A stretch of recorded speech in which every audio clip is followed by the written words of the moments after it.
What if I told you I was the most qualified person in the world to give Google recruiters advice? Okay, let's not argue that item, but what I can tell you is that I'm in a very unique position to have both worked at Google for 5 years as a technical recruiter and having spent the last 3.5 years coaching candidates on how to get into Google.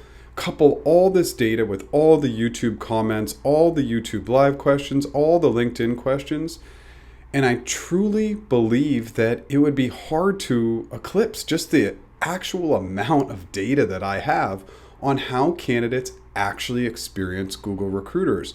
And while many Google recruiters are absolutely fantastic, there are some that are falling short of expectations.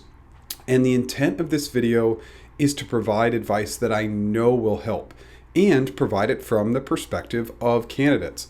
This is what they experience day in and day out, and I've been in your shoes. And it would be hard to argue that taking any or all of these steps would not only make you a better recruiter, but make your life easier and create a greater candidate experience in the process.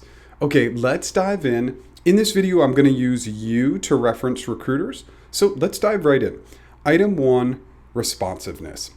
We know this is where we're going to have to start. So the number one area where recruiters fall short is lack of responsiveness, especially to candidates that are in some stage of the interview or negotiation process. And this is happening due to lack of organization, period. And so my strong recommendation is to create systems and processes that will guarantee responsiveness. And if you can master only these 3 steps that I'm going to chat about, instantly your success rate is just going to go way up. So number 1 is clean Ghire. And for those who are not familiar with what Ghire is, it's just Google's internal candidate tracking system. A clean Ghire means essentially that you're going to have to spend time on a daily basis keeping that system clean. Because if we're not closing out candidates that are no longer in the process, if we have open applications where we're still trying to make decisions on candidates, Ghire is going to get really unorganized. And the reality is that you may need to block off a day or spend a little bit of time on a weekend to just get your Ghire cleaned up. Because if you can actively stay on top of it, I know you can prioritize your candidates in order on that platform. And I know the platform's gotten a lot better to know, okay, who's at the offer stage, who's at the HC stage, who's in the virtual on-site stage, etc. So prioritize accordingly, but get that Ghire clean. Item number 2 is inbox management system. I know as a Google recruiter, you could spend all day, every day, just in your inbox, just answering emails. And I think some just do that. But the biggest piece of advice I have is time blocking emails. This will absolutely be a game changer, and it's really hard. Answering emails is that dopamine. I know, I do it myself. And so if you can time block your emails to stay organized, it's going to be incredibly beneficial. It might be the most impactful thing you can do. But then you need to create a system. So what's your system in your emails to make sure you're getting back to all candidates? You can either use the method of starring emails, you can use your inbox as a to-do list, which is what I would do. And then this means essentially that no candidate email falls through the cracks, and you set your own personal SLA for how quickly you'll get back to them. I suggest 24 hours or less, and you never waver from that item, and you can get there. But it starts with a clean Ghire, and then it starts by using some sort of inbox management system, some system that works for you, and you may need to play around with that. Third is the calendar. And I'm actually going to share a little basic visual for you at the end of this number to just show you what it looks like from my perspective. But the first 2 steps are critical to getting organized. And then the last step is staying rigid with your calendar. So ideally, you could hit that 24-hour SLA. And the simplest way to do this is to always end your day with follow-ups. But it won't happen if your Ghire isn't clean and you don't have an inbox management system. But I also want to introduce another step. So we're going to really build in this. We're going to follow up with anybody in process who emails us and hit that 24-hour SLA. But my favorite step always is the no update. And we got to calendar this into our calendars as well. I used to do it every Tuesday and Friday, but hands down, the most important one is the no update to anybody in process on a Friday before going into the weekend. This will alleviate so much pain for you and create such a great candidate experience. And it seems like a lot if we have 50 candidates in process, for example, but we can be following up with multiple candidates in a half an hour, because what we're going to do is we're going to create email templates, and the email templates would be something as simple as, I'm still awaiting interview feedback. I'll let you know when it comes in. Have a great weekend. Or I'm still waiting to hear back from the comp team. Have a great weekend. I'll follow up next week. Your interview is still in the scheduling process. I'll touch base with you early next week. Have a great weekend. These are very simple templates, and you can just cruise through this. It can actually only take 15 to 20 minutes to follow up with everybody if you have a system. Now, you should prioritize in the closest to closing, right? So you reach out on Fridays with your no update to anybody who's waiting on compensation numbers, et cetera, et cetera. But we don't really need to prioritize this because everybody who's in process is going to hear from us. Anybody in the negotiation to comp to interview process to somebody who is in team match stage, anything you can imagine, they're going to hear from us. So let's set the stage a little bit. Sometimes you're going to need to move that calendar item around, especially on a Friday. Maybe you have a happy hour at 3 p.m. on a Friday. You worked hard all week and you want to reward yourself by meeting up with some friends for a drink and some food. Then push that calendar event up to 2 o'clock or 1:30 p.m. And that's what I would do. Now, hey, oftentimes I'll admit Fridays got away from me, and I might be doing these no updates at 6 p.m., 7 p.m., sometimes 8 p.m., but I never ended my Friday without sending those, because you don't want your candidates going into the weekend without having that update. Remember, Google is a dream job for about 90% of the people who are interviewing there. And just taking this very simple step made my candidates so happy. And I know that because they would always send me emails with gratitude, and it always showed up positively in my candidate surveys as well. And the last thing I want you to remember are, there are more of people like me out there than there ever have been. What does that mean? It means that they have somebody behind the scenes who's coaching them and helping them get into these organizations, especially Google. And if you're not following up with them and giving them a bad experience, I'm encouraging them to leave that feedback in the candidate feedback survey. Why? Because I don't believe it's about being too busy. I think it's about organization and prioritization. And candidates simply aren't being prioritized, and that's a big part of the job. As I mentioned in item number 3, I wanted to create a little bit of a fake calendar for you just so you could see how I was outlining items. So you can see I built in these email blocks at 8 a.m. and 1 p.m. Remember, this will be a huge calendaring in item, as well as this 24-hour SLA email follow-up. You're going to want to put this at the end of every day just as a reminder. And then we have our Tuesday no update, but as we spoke about, the most critical, our Friday no update. And of course, if you have things going on, you can move things around. And then I have hiring committee just listed in here, just in case it's something we wanted to reference. I know this is a very simplistic calendar, but I just wanted to show you how I organized my work schedule while I was there. Let's dive in to item 2, expectations. This is just a major point of failure, and this will remove so much stress and anxiety if we can just set up some simple items in the beginning. One is just preferred method of contact. We usually all have 1 or 2 preferred methods. Setting some SLAs around when they'll hear back from you. Again, I like the 24 hours or less. And this means now you've started to make a commitment to them. So you've made a commitment and now you need to follow through. And lastly, if you're going to be out of the office, you should always have a backup person, but it's going to be really hard for your backup person if they can't look at your candidates in Ghire and that piece isn't organized. Then, those are the simple steps. I'm going to ask you to do a bigger step, which is outline the entire process for them. Everything. You can do this quickly. And I know that the process is constantly changing, but just a simplified overview of what to expect and what the timeline might look like if the results are positive for their specific role. I know that sometimes, a lot of times, a lot of things are outside of your control, but just set that simple outline for the roles you recruit for. So then the outline is created. So you're sharing this with all candidates in that first call. That's the standardized piece. And here's the good news.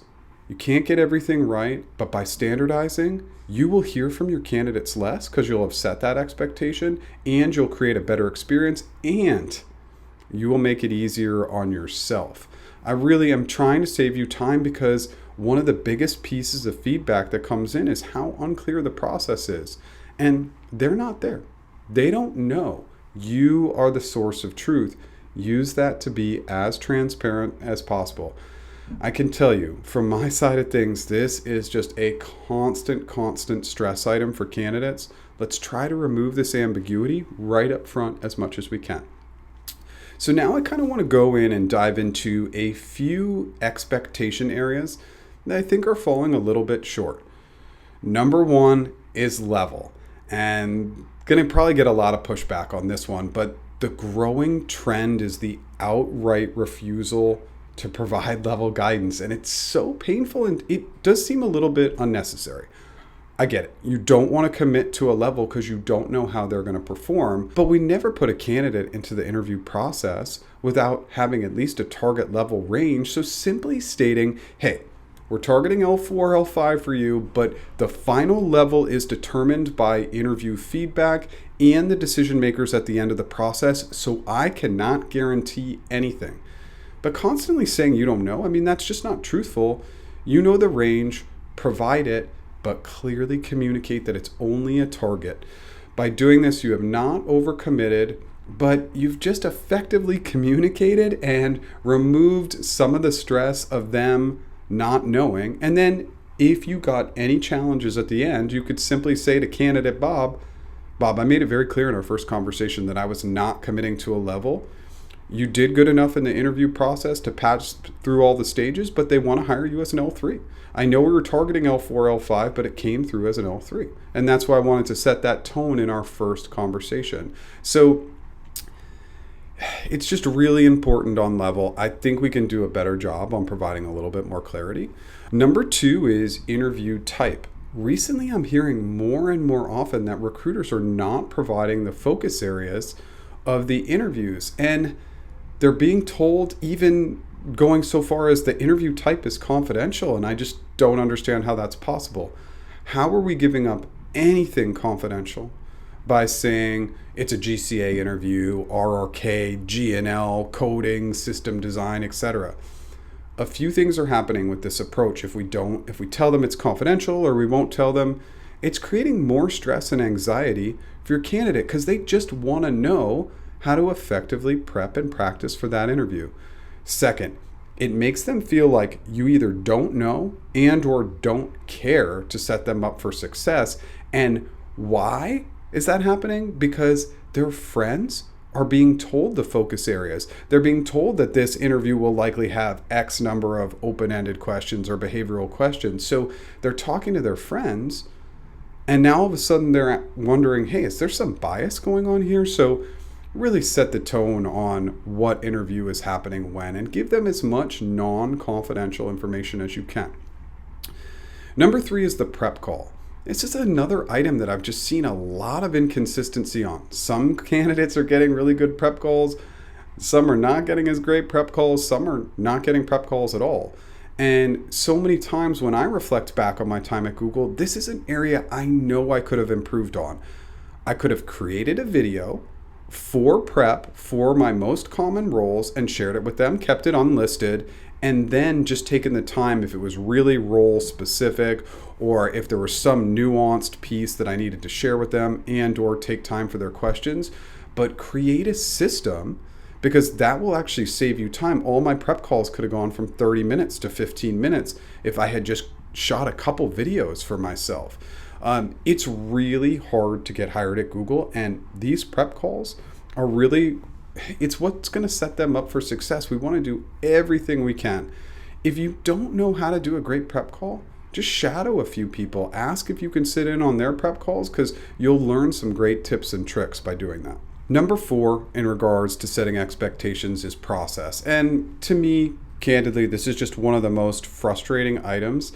Remember, they're not an employee there, and you've done it hundreds of times, but they maybe have never gone through this. And the most painful area it shows up in is actually the end. So like if they're going to the team match stage, outline exactly what that looks like, and don't go dark on them. Just provide the no update to keep them in the loop, because oftentimes team match can take a while. When they're in the hiring committee stage, so often I'm hearing from my candidates, how do I know if I'm going to HC? When will I know if I passed HC? I would simply just say, hey, Bob, you're going to be in HC at 11 a.m. Pacific time on Tuesday, July 12th, and you'll either hear from me by about 11:10 if you go first, or you'll hear from me right by noon if you go last. But I would always call them with the result right after, because it's really confusing for them to not know when they're passing HC. Now the offer stage, now we're getting to the offer stage and skipping HC, that's getting even more confusing for them. They don't know what the offer stage is. They don't know what's happening behind the scenes. So we just want to share this data. And I know that that can be a little unclear, even internally, but we got to let them know. And then negotiation stage. Sometimes these negotiations take a while, especially when they push back with a high anchor. So just keep them updated. It's really, really critical. Lastly is the ambiguous follow-up.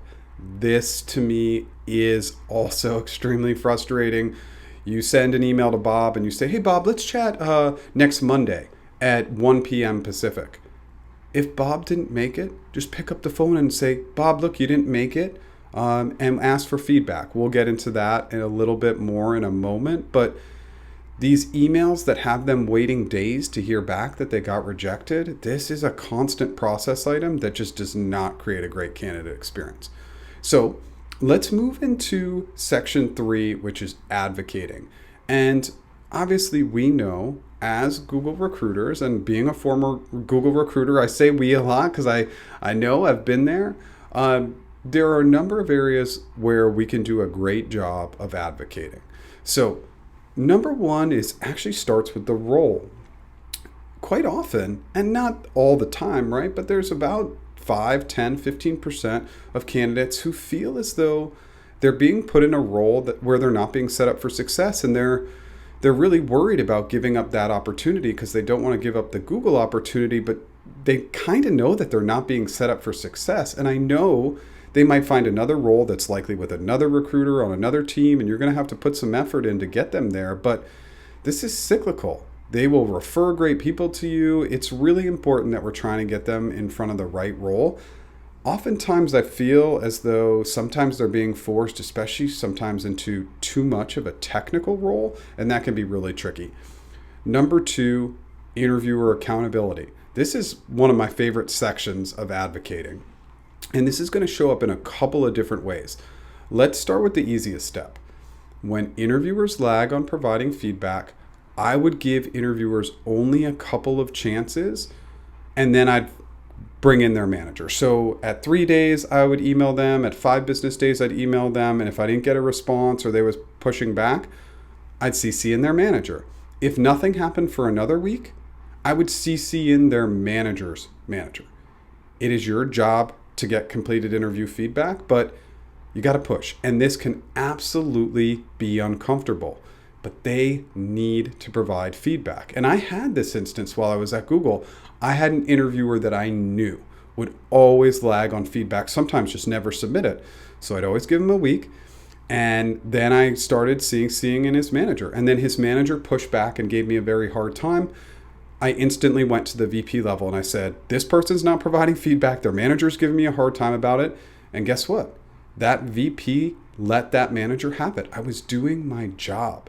And so let's talk about this. If this makes you nervous, get the support of your manager and your one-to-ones and say, hey, I want to hold interviewers a little bit more accountable. So I'm going to start doing that. And I just want your backing to be taking that step. Now, the second item is tougher. Holding interviewers accountable for bad interview behavior. For instance, when your candidate tells you the interviewer showed up late, they only conducted a 15-minute interview, they didn't turn their camera on. You need to follow up with those interviewers too and let them know this is not okay from a candidate experience perspective.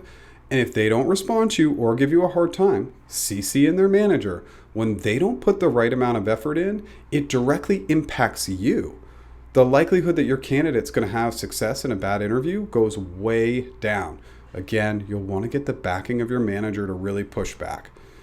Now, advocating, I want to talk about this. I want to go back to the end of the process a little bit because it's really important. When your candidate has pressing needs to push the process, most typically a competing offer, especially in the late stages, we got to put a little bit of extra effort in. We got to push and really advocate for our candidates at this stage. Whatever it might be, getting an offline HC, really pushing the offer team, really pushing comp to say, look, this is expiring, and really putting in a little bit of additional effort. That will be of huge value to you and to your candidate. Let's talk about advocating number 4 at the team match stage. This part of the process can be super nerve-wracking for candidates, and while so much of this is outside of your control, just advocate, push, and then instantly when you don't think it's going to happen, just let your candidate know. Say, hey, look, I advocated for you. The interview feedback is good, but there's likely just some interview feedback that's a little bit stronger with some other candidates, and let's set the cadence, check in with me once a quarter, and we'll see if we can re-up this or make this happen again this year or early next year. Number 5 is compensation. Google candidates are going to negotiate their offer because they see all this stuff online, my content, other people's content that tells them to negotiate.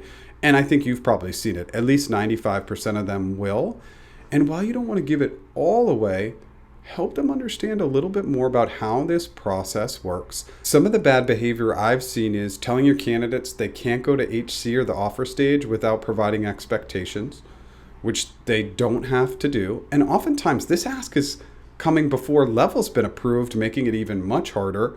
Providing an offer and saying they need to make a decision same day. What if they have a family? What if they need to relocate? What if there's sponsorship items? Same day is just an unreasonable request. At least give them the evening to think about it. And then lastly, I see this a lot. Telling them there's a line of candidates lined up. If they don't accept this offer, or if they continue to negotiate, it's their right to negotiate. And this is kind of a threat. And how often are there really 3 other offer approved or HC approved people waiting in the wings? There aren't, right? So just be a little bit more flexible and in advocating at this stage. Number 6 is call to reject. This is a really interesting part of advocating. Always reject candidates via the phone. I know some people strongly disagree with this item, but here's why. You want to give your candidates a voice, and just having this short conversation, you will get way better. Ask them for feedback on the process and their overall feedback on you. I always ask the question, what could I have done better? And I oftentimes did get feedback. Or you could go with 3 great questions as well. What should I start doing? What should I stop doing? And what should I keep doing? Those are great questions. 2 things are happening here. You're giving them a better candidate experience so their voice can be heard, they can ask questions, they can get all that input. You're creating constant awareness so that you're improving. And lastly, this is going to have a huge positive impact on your candidate feedback score because you touched base with them and you took the time to speak with them. I really hope this helps. I know it's a super long video. Good luck.